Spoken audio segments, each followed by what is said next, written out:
स्वप्न दोष यानी नाइट फॉल। दोस्तों, यह एक बीमारी नहीं बल्कि महामारी है, क्योंकि यह बीमारी बहुत तेजी से आज की युवाओं के बीच में फैलता हुआ चला जा रहा है। दोस्तों, इंडिया में हाल फिलहाल में ही एक रिसर्च डाटा यह बताती है कि इंडिया का 75% यूथ नपुंसक हो चुका है।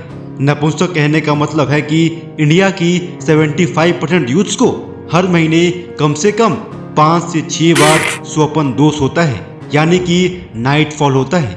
आयुर्वेद के अनुसार अगर आपके शरीर में 40 दिनों तक स्पर्म टिकता है तो स्पर्म की क्वालिटी इतनी अच्छी हो जाती है कि आप उस स्पर्म का यूज करके बच्चा पैदा कर सकते हो। लेकिन आज की युवाओं का तो स्पर्म महीना में ही 6 बार शरीर से अपने आप ही बाहर निकल जाता है। मतलब कि ये युवा नपुंसक नहीं हुए तो और क्या हुए। इनके शरीर के स्पर्म में इतनी जान नहीं है, इतनी ताकत नहीं है कि बच्चा को पैदा कर सके। चलिए दोस्तों, सबसे पहले मैं आपको बताता हूँ कि स्वप्न दोष क्या होता है, यानी कि व्हाट इज नाइट फॉल।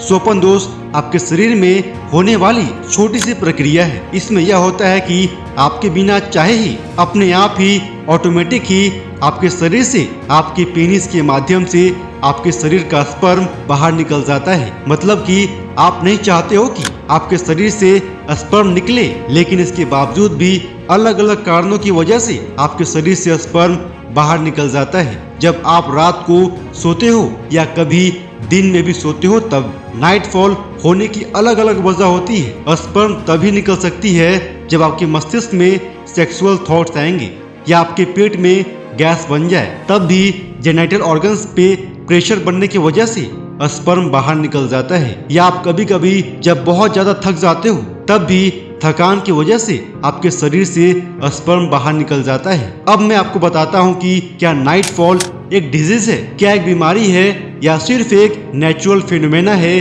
जो कि हर किसी के शरीर के साथ होता है। तो दोस्तों, स्वप्न दोष एक बीमारी भी है और एक नेचुरल फिनोमेना भी है। यानी कि अगर आपको एक मंथ में 1 से 2 बार स्वप्न दोष होता है तो वह एक नेचुरल फिनोमेना में काउंट किया जाएगा। लेकिन अगर आपको एक मंथ में 2 से अधिक बार यानी 4 बार, 5 बार, 6 बार नाइटफॉल होता है तो यह बीमारी है। तो मैंने आपको यह बता दिया कि किस कंडीशन में स्वप्न दोष आपके लिए बीमारी बन सकता है और किस कंडीशन में आप इसे एक नेचुरल फिनोमेना मान सकते हो।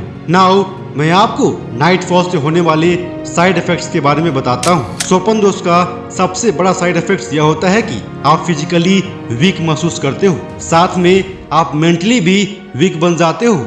इसके साथ साथ आपका शरीर का वेट भी कम होने लगता है, क्योंकि अधिक नाइटफॉल होने से आपका डाइजेस्टिव सिस्टम कमजोर हो जाता है। इसी वजह से आपका खाना ठीक से पचता नहीं है, ठीक से शरीर में एब्जॉर्ब नहीं हो पाता है और इसी वजह से शरीर में मसल्स बनना कम हो जाता है और वेट घटने लगता है। इसके साथ साथ आपका ब्रेन भी कमजोर होने लगता है, यानी कि आपकी याद करने की क्षमता, रिकॉलिंग पावर कमजोर हो जाती है, मेमोरी पावर कमजोर हो जाती है। अब मैं आपको फाइनली यह बताता हूँ कि स्वप्न दोष का इलाज क्या होता है। How can you cure night fall.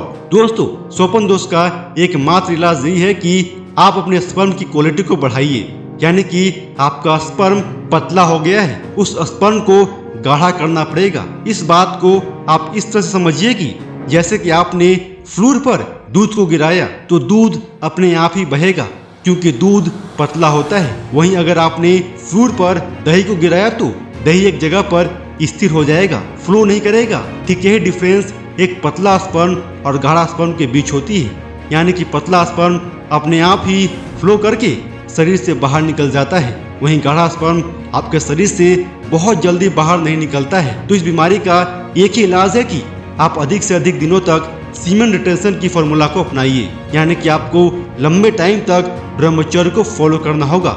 जितना लंबे टाइम तक आप अपने स्पर्म को रिटेन करोगे तो उतना ही ज्यादा स्पर्म गाढ़ा बनता हुआ चला जाएगा और आप स्वप्न दोष की बीमारी से मुक्त हो जाओगे। साथ में अपने भोजन में बदलाव कीजिए, वैसे फूड मटेरियल्स को ज्यादा खाइए जिससे अधिक से अधिक मात्रा में रक्त बनता हो, और जब अच्छा रक्त बनेगा तो स्पर्म भी ज्यादा मात्रा में बनेगा और स्पर्म की क्वालिटी भी बहुत तेजी से इम्प्रूव होगी। तो दोस्तों, मैं आशा करता हूँ कि स्वप्न दोष से जुड़े हर एक प्रश्न का जवाब आपको इस वीडियो में मिल गया होगा।